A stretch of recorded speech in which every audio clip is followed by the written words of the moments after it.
le culte béni de l'après-midi de la Pentecôte est venu. Osée chapitre 6 dit que nous pouvons recevoir le Saint-Esprit seulement lorsque nous connaissons Dieu. N'est-il pas également écrit dans Apocalypse chapitre 22 que l'Esprit et l'Épouse donnent l'eau de la vie à toute l'humanité?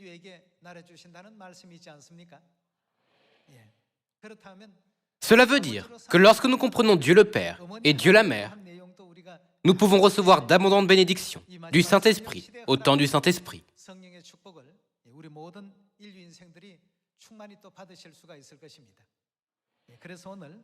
Aujourd'hui, partageons la parole de Dieu avec le sermon intitulé « Mère, la source de l'eau de la vie ». En ce qui concerne la source de l'eau de la vie, pensons d'abord aux questions concernant l'eau.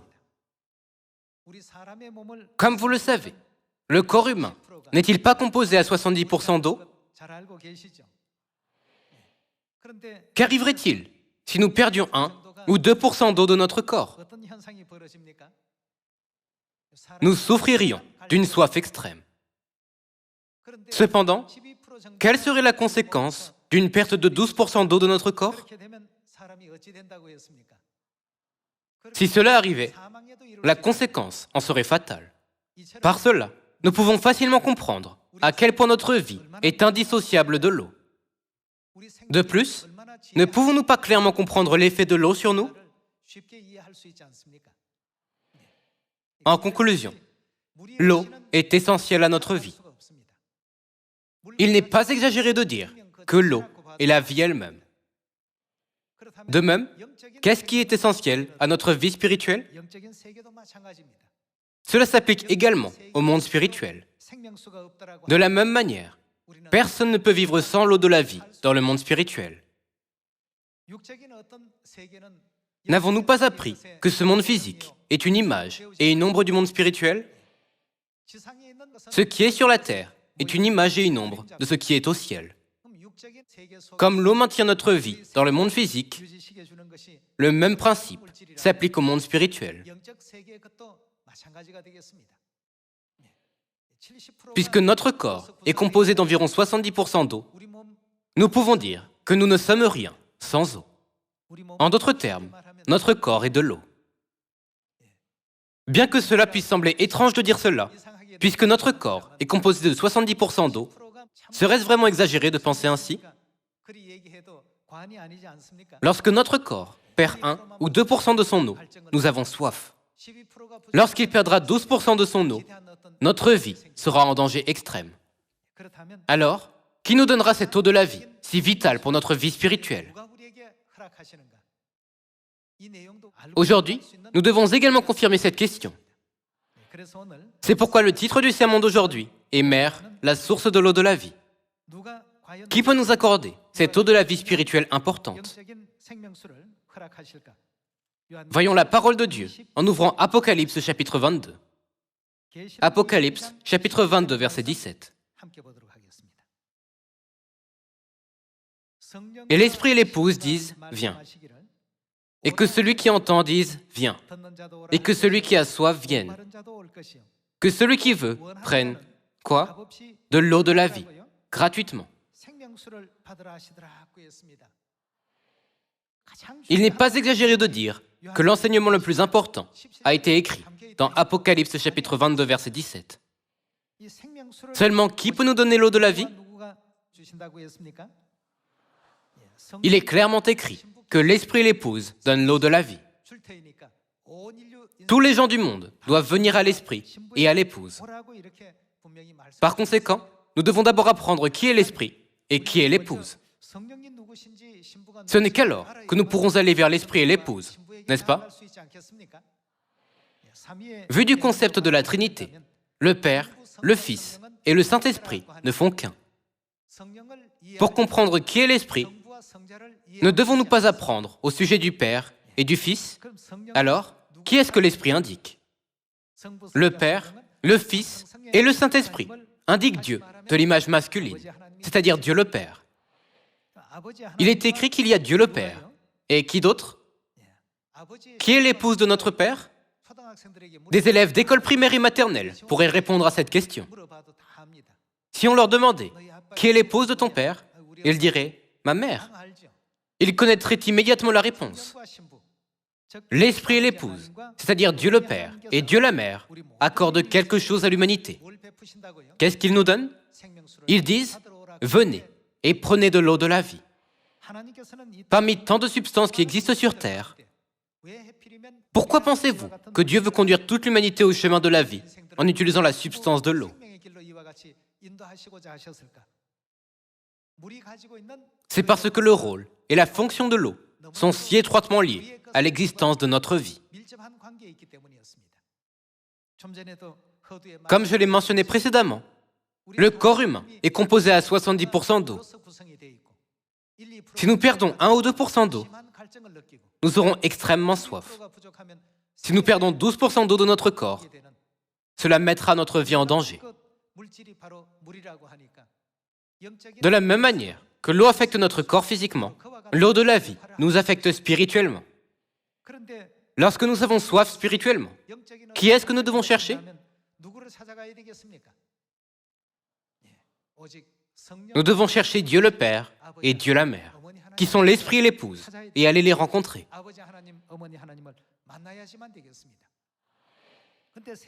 Cependant, la plupart des églises dans le monde ne croient pas en l'épouse.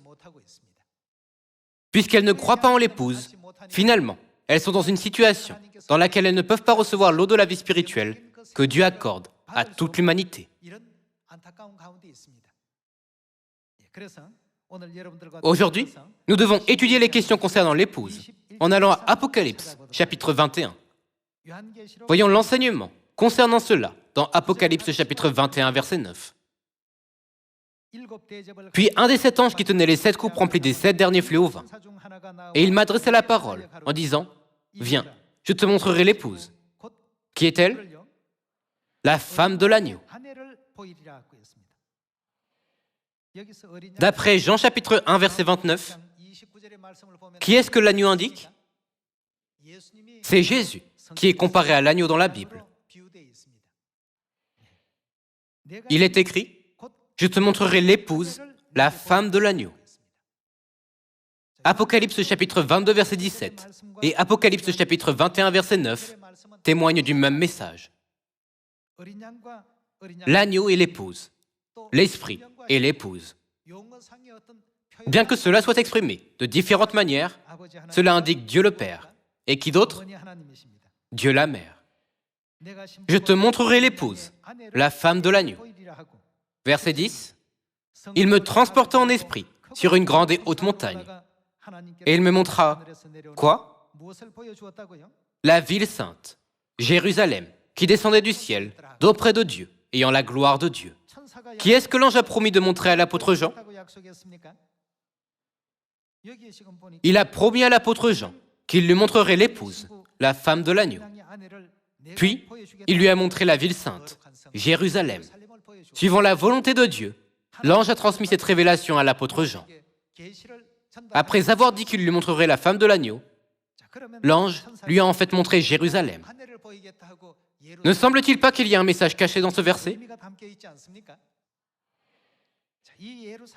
Que représente cette Jérusalem? Qu'est-ce que l'ange voulait révéler lorsqu'il a montré la ville sainte, Jérusalem? Examinons le verset couplé dans Galates chapitre 4. Voyons ensemble Galates chapitre 4, verset 26. Mais la Jérusalem d'en haut, lorsque le verset précédent a montré l'épouse, la femme de l'agneau, c'était Jérusalem qui descendait du ciel. Mais dans Galates chapitre 4, verset 26, il est écrit « la Jérusalem d'en haut ». En d'autres termes, la Jérusalem au ciel est libre. C'est qui? Notre mère. Finalement, qui est-ce que l'épouse, la femme de l'agneau, représente? Elle représente notre mère. Que nous donneront l'esprit et l'épouse? Cela implique que l'esprit et qui d'autre nous donneront l'eau de la vie? En d'autres termes, ce sont Dieu le Père et Dieu la Mère. La Bible ne nous donne pas d'autre témoignage que le fait que seul Dieu le Père et Dieu la Mère peuvent donner l'eau de la vie à toute l'humanité. Quiconque a spirituellement soif doit les chercher. Qui sont-ils? Ils sont l'Esprit et l'Épouse. En d'autres termes, les gens doivent chercher Dieu le Père et Dieu la Mère. Nous ne devons pas nous égarer ailleurs. Vers qui devons-nous aller? Vers l'Esprit et l'Épouse.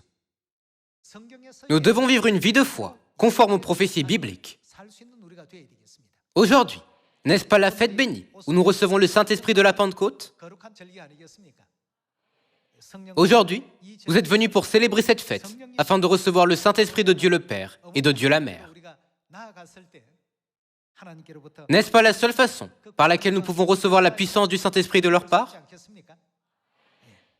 D'après Galates chapitre 4, afin d'accomplir tout cela, nous devons chercher Père Céleste.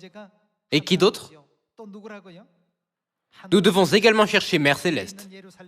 La Jérusalem d'en haut est libre. L'ange qui a dit « Je te montrerai l'épouse » a-t-il montré par erreur Jérusalem à l'apôtre Jean?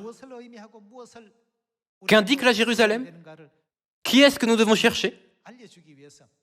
Dieu a mis la réponse dans Galates chapitre 4 pour nous faire clairement comprendre qui est la Jérusalem que l'apôtre Jean a vue. Il est écrit dans la Bible, la Jérusalem d'en haut est libre. C'est notre mère. Quant aux prophéties de la Bible concernant Mère Céleste la Jérusalem, confirmons une fois de plus, à travers Zacharie chapitre 14, quel pouvoir et quelle autorité possèdent les eaux vives qui sortent de mer. Dans Apocalypse chapitre 22, verset 17, il est décrit que l'Esprit et l'Épouse donnent l'eau de la vie. Maintenant, passons à Zacharie. Zacharie, chapitre 14, verset 7. Ce sera un jour unique, connu de l'Éternel, et qui ne sera ni jour ni nuit. Mais vers le soir, la lumière paraîtra. En ce jour-là, des eaux vives sortiront. Les eaux vives indiquent l'eau de la vie. En ce jour-là, d'où sortiront les eaux vives? De Jérusalem. Qui est-ce que Jérusalem représente? Il est écrit, mais la Jérusalem d'en haut est libre. C'est qui? Notre mère. Finalement, la source de l'eau de la vie est Mère la Jérusalem.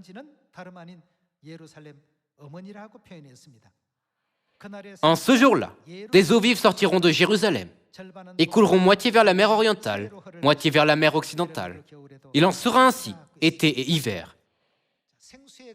Parce que la source de l'eau de la vie est Mère la Jérusalem, lorsque les gens ont spirituellement soif, à qui doivent-ils venir? Ils doivent venir à l'Esprit et à l'Épouse. Aujourd'hui, nous devons pleinement comprendre pourquoi nous devons connaître Dieu pour recevoir le Saint-Esprit de la pluie de l'arrière-saison. De plus, tout le monde doit retourner à Sion, où Dieu le Père et Dieu la Mère nous conduisent à étancher notre soif spirituelle. Bien que nous soyons venus à Sion plus tôt que les autres, il y a encore nos frères et sœurs que Père Céleste et Mère Céleste cherchent. Nous devons rapidement leur faire connaître Sion. À travers la Pentecôte et la fête des tabernacles, lorsque nous recevons le Saint-Esprit, prêchons la vérité non seulement sur Père Céleste, mais aussi sur Mère Céleste, dans la Samarie et jusqu'aux extrémités de la terre. Voici la source de l'eau de la vie. Venez et étanchez votre soif spirituelle à cœur joie. Ne devons-nous pas guider beaucoup de gens de cette manière? C'est pourquoi le prophète Zacharie a témoigné du fait que l'origine et la source de l'eau de la vie sont Mère la Jérusalem.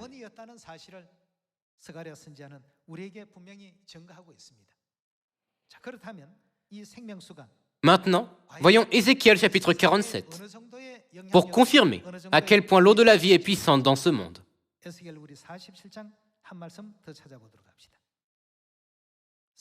Voyons Ézéchiel chapitre 47 verset 1. Il me ramena vers la porte de la maison. Et voici, de l'eau sortait sous le seuil de la maison, à l'orient, car la face de la maison était à l'orient. L'eau descendait sous le côté droit de la maison, au midi de l'autel. Il me conduisit par le chemin de la porte septentrionale et me fit faire le tour, par dehors jusqu'à l'extérieur de la porte orientale. Et voici, l'eau coulait du côté droit. Lorsque l'homme s'avança vers l'Orient, il avait dans la main un cordon, et il mesura 1000 coudées. Il me fit traverser l'eau, et j'avais de l'eau jusqu'aux chevilles. Il mesura encore 1000 coudées, et me fit traverser l'eau, et j'avais de l'eau jusqu'aux genoux. Il mesura encore 1000 coudées, et me fit traverser, et j'avais de l'eau jusqu'aux reins. Il mesura encore 1000 coudées. C'était un torrent que je ne pouvais traverser, car l'eau était si profonde qu'il fallait y nager. C'était un torrent qu'on ne pouvait traverser. Il me dit, « As-tu vu, fils de l'homme ?» Et il me ramena au bord du torrent. Quand il m'eut ramené, voici, il y avait sur le bord du torrent beaucoup d'arbres de chaque côté. Il me dit, « Cette eau coulera vers le district oriental, descendra dans la plaine et entrera dans la mer. Lorsqu'elle se sera jetée dans la mer, les eaux de la mer deviendront... Comment ? Deviendront saines. » Quel est le nom du torrent dans ce verset ? Pourtant, dans Apocalypse chapitre 22, l'eau sortant du temple de Dieu est décrite comme le fleuve d'eau de la vie. Voyons le verset 9. Tout être vivant qui se meut vivra partout où le torrent coulera. Partout où le torrent coulera, partout où l'eau de la vie arrivera, tout vivra. Et il y aura une grande quantité de poissons, car là où cette eau arrivera, les eaux deviendront saines. Et tout vivra, partout où parviendra le torrent. Parce que même la mer morte devient saine, et que tout être vivant est ranimé. Ce torrent n'est-il pas littéralement le fleuve d'eau de la vie ? Continuons avec le verset 10. Des pêcheurs se tiendront sur ses bords, depuis En-Gedi jusqu'à En-Eglaïm. On étendra les filets. Il y aura des poissons de diverses espèces, comme les poissons de la grande mer, et ils seront très nombreux. Ces marées et ces fosses ne seront point assainis. Ils seront abandonnés au sel. Sur le torrent, sur ses bords de chaque côté, croîtront toutes sortes d'arbres fruitiers. Leur feuillage ne se flétrira point, et leurs fruits n'auront point de fin. Ils mûriront tous les mois. D'où sortiront les eaux ? L'endroit saint où Dieu demeure est le sanctuaire, c'est-à-dire le lieu très saint. Parce que les eaux sortiront du sanctuaire. Leurs fruits serviront de nourriture et leurs feuilles de remède. Nous devons certainement étudier davantage le sanctuaire, mais faisons-le une autre fois. Le sanctuaire et le lieu très saint représentent Père Céleste et Mère Céleste. Apocalypse chapitre 22 dit que l'eau sortante de Père Céleste et de Mère Céleste est l'eau de la vie. Zacharie chapitre 14 dit également que des eaux vives sortiront de Jérusalem. Et Galates chapitre 4 dit que la Jérusalem d'en haut est libre, c'est notre mère. L'eau de la vie sortant de Mère Céleste entre dans la mer, qui représente le monde entier.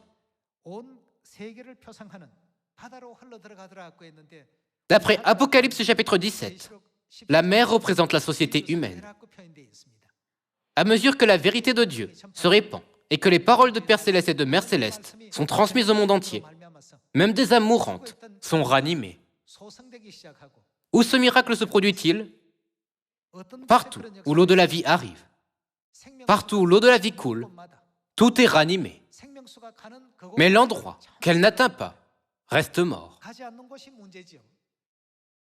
Dieu ne nous a-t-il pas ordonné à tous de prêcher la parole de la vie dans la Samarie et jusqu'aux extrémités de la terre ? Si elle atteint 4 kilomètres, tout le monde à une distance de 4 kilomètres peut vivre. Si elle atteint 40 kilomètres, tout le monde à une distance de 40 kilomètres peut vivre. Si elle atteint 400 kilomètres, tout le monde à une distance de 400 kilomètres peut vivre. Si elle atteint 4000 kilomètres, tout le monde à une distance de 4000 kilomètres peut vivre. Cependant, qu'arriverait-il si nous n'allions pas prêcher ? Bien que l'eau ait une telle grande puissance, personne ne vivrait. Et les gens n'auraient aucun moyen ni aucune indication pour être sauvé. Seulement, qui peut accomplir cette œuvre? Ce ne sont que l'Esprit et l'Épouse qui peuvent donner l'eau de la vie. Tout être vivant vit partout où l'eau de la vie coule. Tous les gens de la société sont représentés dans la Bible comme la mer. L'un après l'autre, ils reviennent tous à la vie.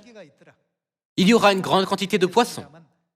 Ici, les gens sont représentés comme des poissons. Lorsque Jésus a appelé Pierre à être l'un de ses disciples, ne lui a-t-il pas dit d'être un pêcheur d'hommes?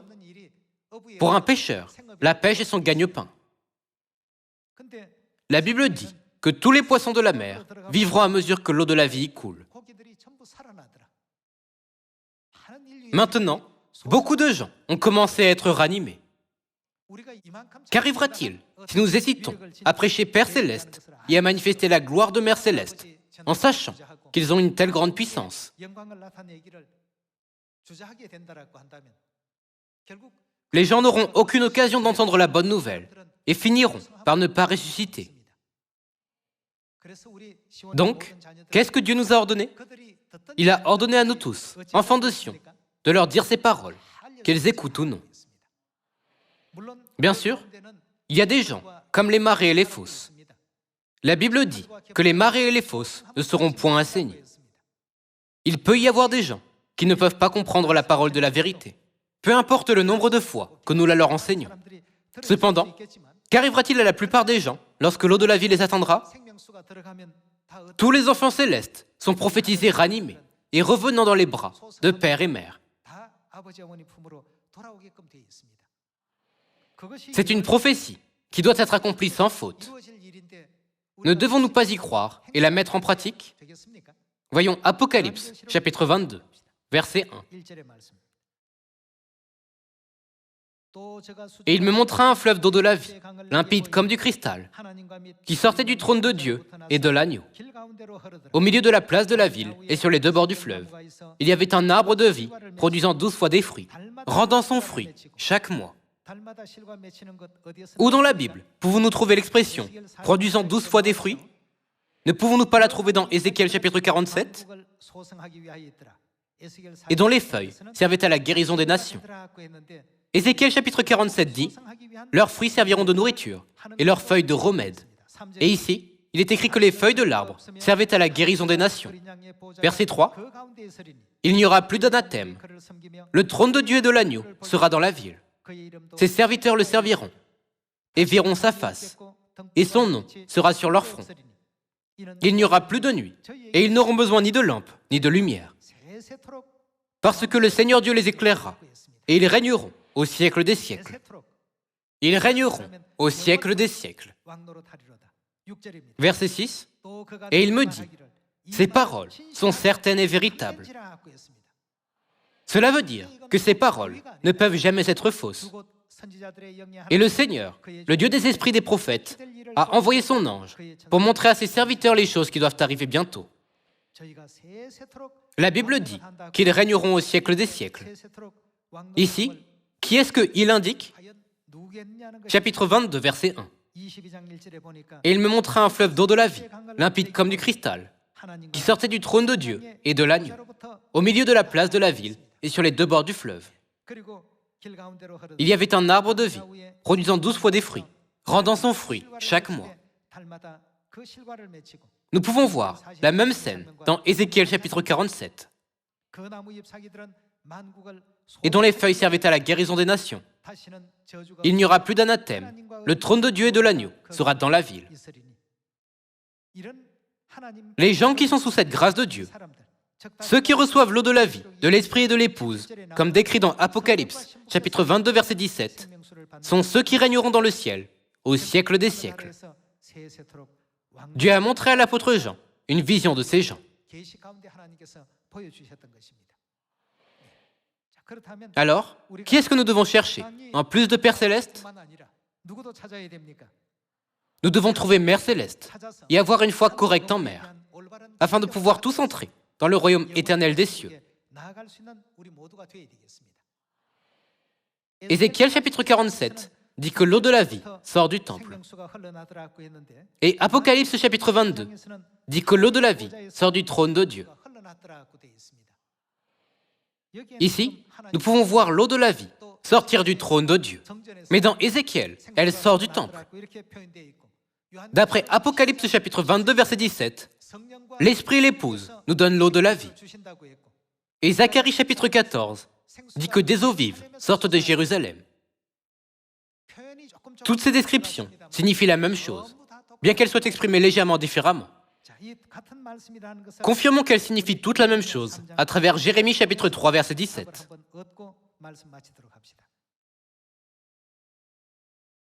En ce temps-là, on appellera Jérusalem le trône de l'Éternel. Toutes les nations s'assembleront à Jérusalem. Par conséquent, lorsque la Bible dit dans Apocalypse chapitre 21 que l'eau de la vie sort du trône de Dieu, cela veut dire que l'eau de la vie sort de Jérusalem. Zacharie chapitre 14 dit « En ce jour-là, des eaux vives sortiront de Jérusalem. » Qui est-ce que la Jérusalem qui est libre désigne? C'est pourquoi tous doivent venir à mer et dire « Accorde-moi l'eau de la vie. » L'eau de la vie sort seulement de mer céleste. Elle n'existe nulle part ailleurs sur terre. Qu'est-ce qui peut être accordé à seuls ceux qui cherchent père et mère? Ils peuvent recevoir l'eau de la vie. Comme écrit dans le verset 5, « Seuls ceux qui reçoivent l'eau de la vie régneront dans le royaume de Dieu au siècle des siècles. » Aujourd'hui est la Pentecôte, une fête sainte, où nous recevons le Saint-Esprit que Père et Mère nous ont promis. À travers cette fête, Christ Anne-Saint-Ron a souligné « Connaître Dieu est la première et la plus importante condition préalable pour recevoir le Saint-Esprit. » Lorsque nous demandons aux gens du monde « Connaissez-vous Dieu ?» tous les pratiquants disent « Oui, je connais Dieu. » Cependant, bien qu'ils pensent connaître Dieu, le Dieu qu'ils connaissent est en fait très différent. Ils ne peuvent pas trouver le Dieu qui a créé toutes choses et qui gouverne la vie, la mort, le bonheur et le malheur. Le vrai Dieu n'est autre que Dieu Elohim, Dieu le Père et Dieu la Mère. Puisqu'ils ne connaissent pas Dieu Elohim et qu'ils ne le trouvent pas, ils ne savent pas qui sont l'Esprit et l'épouse dans Apocalypse chapitre 22. Ils ne savent pas non plus d'où sort l'eau de la vie, bien que la Bible les invite à venir à l'Esprit et à l'épouse pour recevoir l'eau de la vie. Nous devons aller leur enseigner toutes ces choses. Alors, qui est-ce que nous devons prêcher? Nous devons prêcher l'Esprit et l'épouse qui sont venus sur cette terre pour sauver l'humanité, en ce temps du Saint-Esprit. Venez à Père Céleste et à Mère Céleste si vous voulez recevoir la vraie eau de la vie. C'est Sion, où Père et Mère demeurent. Vous devez tous venir à Sion. Je vous demande à tous sincèrement de prêcher aux gens de cette manière. Par cela, j'aimerais conclure le sermon d'aujourd'hui. Merci beaucoup.